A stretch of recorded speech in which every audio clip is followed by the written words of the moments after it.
सर्वांसाठी आज एक आनंदाची बातमी आहे. तर आता सोयाबीन कापूस अनुदान या जिल्ह्यांमध्ये वाटप सुरू झालेलं आहे. पैसे खात्यामध्ये देखील आलेले आहे.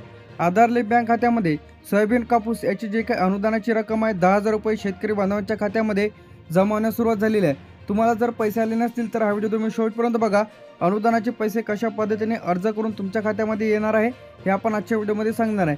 राज्य सरकारकडून सोयाबीन कापूस तर याचे जे काही अनुदान इथं जाहीर केलेले होते बऱ्याच दिवसांपासून व बरेच शेतकरी बांधवांना पैसे इथं जमा झालेले नव्हते, तर अखेर आजपासून वाटप इथं थेट डीबीटीद्वारे पैसे खात्यामध्ये जमा होण्यास सुरुवात झालेली आहे, जे की या जिल्ह्यांमध्ये 10,000 रुपये याप्रमाणे जमा होत आहे. बीड, यवतमाळ, लातूर, परभणी, नांदेड, उस्मानाबाद, धाराशिव, हिंगोली, जालना, बुलढाणा, अकोला तर अशा जिल्ह्यांचा यामध्ये समावेश आहे. तर आता टप्प्याटप्प्याने सर्व जिल्ह्यात पैसे इथं येणार आहे. असं नाही की सर्व जिल्ह्यात एकाच वेळी पैसे इथं येतील. सोयाबीन कापूस याचे जे काही अनुदानाचे पैसे आहे यामध्ये बीडमध्ये 10,000 पर्यंत वाटप इथं सुरू झालेलं आहे. यवतमाळमध्ये सुद्धा 10,000 पर्यंत सोयाबीन आणि कापूस याची जे काही अनुदानाची रक्कम आहे थेट लाभार्थ्यांच्या खात्यामध्ये जमा होण्यास सुरुवात. लातूरमध्ये सुद्धा वाटप सुरू झालेलं आहे. परभणी, नांदेड, हिंगोली, जालना, धाराशिवमध्ये पेंडिंगमध्ये आहे. तर त्याप्रमाणे जालना, हिंगोली, नांदेड, परभणी, लातूर, यवतमाळ, बीड तर या जिल्ह्यांमध्ये 10,000 रुपये याप्रमाणे जे काही अनुदानाची रक्कम आहे ते खात्यामध्ये येत आहे. धाराशिव आणि अकोला हे जिल्हे पेंडिंग आहेत. तर पेंडिंग जिल्ह्यांमध्ये 5 ते 7 दिवस इथं पैसे जमा होण्याकरिता लागू शकते. यानंतर इथं आपलं बुलढाण्यामध्ये सुद्धा पेंडिंग आहे. लवकरच पैसे खात्यामध्ये इथं येणार आहे. वाशिम जिल्हासुद्धा यामध्ये पेंडिंग आहे. अमरावती जिल्हासुद्धा यामध्ये पेंडिंग आहे. नागपूर जिल्हासुद्धा यामध्ये पेंडिंग आहे. तर या पेंडिंग जिल्ह्यांमध्ये लवकरच जे काही सोयाबीन आणि कापूस याचे जे काही 10,000 रुपये अनुदान आहे ते शेतकरी बांधवांना लवकरच 7 ते 15 दिवस देखील यामध्ये लागू शकते. ज्यांना कोणाला अनुदान अधिक आलेलं नसेल तर अशाने व्हिडिओ शेवटपर्यंत बघा. तक्रार करून तुम्हाला अनुदान इथं मिळणार आहे. यानंतर इथे तुम्हाला चंद्रपूरमध्ये 10,000 रुपये प्रमाणे वाटप सुरू झालेलं आहे. गडचिरोलीमध्ये सुद्धा वाटप सुरू झालेलं आहे. धुळेमध्ये सुद्धा वाटप सुरू झालेलं आहे. तर आता जे काही पैसे अनुदानाचे हे आधार लिंक बँक खात्यामध्ये पैसे इथे जमा होत आहे. यानंतर इथे जळगावमध्ये पेंडिंगमध्ये आहे. नाशिकमध्ये पेंडिंगमध्ये आहे. अहमदनगरमध्ये पेंडिंगमध्ये आहे. पुणेमध्ये सुद्धा पेंडिंग आहे. सोलापूरमध्ये सुद्धा पेंडिंग आहे. तर धुळे, जळगाव, नाशिक, अहमदनगर, पुणे, सोलापूर तर या पेंडिंग जिल्ह्यांमध्ये लवकरच जे काही सोयाबीन आणि कापसाचे अनुदान जमा केले जाणार आहे. यानंतर या जिल्ह्यांमध्ये ते सातारामध्ये फक्त वाटप सुरू झालेलं आहे. यानंतर सांगलीमध्ये सुद्धा पेंडिंग आहे. कोल्हापूरमध्ये सुद्धा पेंडिंग आहे. छत्रपती संभाजीनगरमध्ये सुद्धा पेंडिंग आहे. यानंतर इथे आपलं जळगावमध्ये वाटप सुरू झालेलं आहे. यानंतर इथे आपलं पालघर, ठाणे, मुंबई शहर, मुंबई उपनगर तर ह्या जिल्ह्यांमध्ये पेंडिंगमध्ये आहे. तर लवकरच अनुदानाचे पैसे इथे जमा होणार आहे. आता सर्व शेतकरी बांधवांना 10,000 मिळेल असं नाही.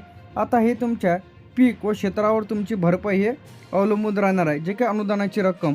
तर आता यामध्ये महत्त्वाचं म्हणजे कोणत्या शेतकरी बांधवांना सोयाबीन आणि कापसाचे अनुदान इथं जमा होत आहे. तर यामध्ये पात्र शेतकरी ज्यांनी सोयाबीन कापूस याची पीक पाहणी केलेली आहे आणि सातबाऱ्यावर पिकाची नोंद आहे.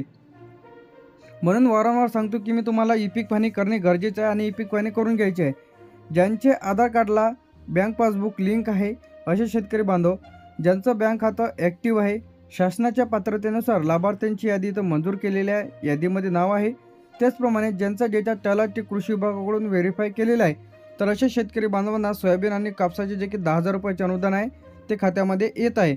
याचप्रमाणे ज्यांना अजूनही पैसे आलेले नसतील तर त्यांचं आधार लिंक नाही, बँक खातं बंद आहे किंवा इनॲक्टिव्ह आहे, पिकाची नोंद केलेली नाही, अर्ज डेटा अपूर्ण आहेत, ज्यांचा अर्ज जिल्ह्यावाईज टप्प्याटप्प्याने इथं होते तर बरेच जणांचे अर्ज इथं रिजेक्ट करण्यात आलेले आहे. पैसे जर आले नसतील तर हे स्टेप तुम्ही फॉलो करा, पैसे तुम्हाला इथं येणार आहे. आता यामध्ये सर्वप्रथम आधार लिंक तपासा. तुम्ही तुमच्या बँक पासबुकला आधार लिंक आहे की नाही, NPCI मॅपिंग आहे की नाही, DBT ॲक्टिव्ह आहे की नाही. जर तुम्ही तुमचं खातं बरेच दिवसांपासून व्यवहार केलेला नसेल तर इनॲक्टिव्ह झालेले असेल तर त्याला ॲक्टिव्ह करून घ्या. कमीत कमी महिन्यातून एक ट्रान्झॅक्शन करा, जेणेकरून 1 ते 5 ते 6 महिन्यातून एखादं ट्रान्झॅक्शन करा, जेणेकरून तुमचं खातं व्यवस्थित सुरू राहील. पीक पाहणी, आता मी वारंवार सांगतो की पीक पाहणी तुम्हाला करणे आवश्यक आहे. पीक पाहणी केली तरच तुम्हाला अनुदान, पीक विमा असेल, नुकसान भरपाई असेल हे रक्कम दिल्या जाते. त्याचप्रमाणे गावातील तलाठी असेल, ग्रामसेवक, कृषी सहाय्यक यांच्याशी संपर्क करा. त्यांना लेखी अर्ज द्या. तर आता लेखी अर्ज तुम्हाला या पद्धतीने इथं राहणार आहे.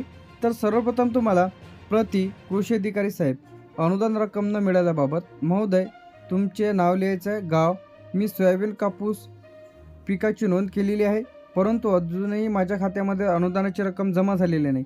तर त्याचप्रमाणे माझी माहिती खालीलप्रमाणे: नाव, आधार क्रमांक, बँक खात्याचे क्रमांक, मोबाईल नंबर. कृपया माझी अर्जाची तपासणी करून रक्कम जमा करावी. आपला विश्वासू. तर हा थोडक्यात दिलेला आपण शॉर्टकटमध्ये तुम्ही तुमचा अर्ज सादर करू शकता. पैसे टप्प्याटप्प्याने येत आहे, सर्वांना एकाच वेळी पैसे तर येणार नाही. तर आता यामध्ये सोयाबीन कापूस अनुदान वाटप इथं जे की अधिकृत वेबसाईट, त्याचप्रमाणे अनेक शेतकरी बांधवांच्या खात्यामध्ये पैसे इथं डेबिटद्वारे पैसे जमा होत आहे. काही ठिकाणी 10,000 पर्यंत देखील रक्कम इथं जमा होत आहे. सर्वांनाच 10,000 मिळणार असं नाही, हे तुमच्या पीक त्याचप्रमाणे तुमच्या क्षेत्रावर अवलंबून राहणार आहे जे काही अनुदानाची रक्कम. आता टप्प्याटप्प्याने सर्व जिल्ह्यात इथं पैसे जमा होणार आहेत. तर घाबरण्याचं काही कारण नाही. 7 ते 15 दिवस इथं अनुदान जमा होण्याकरिता इथं लागू शकणार.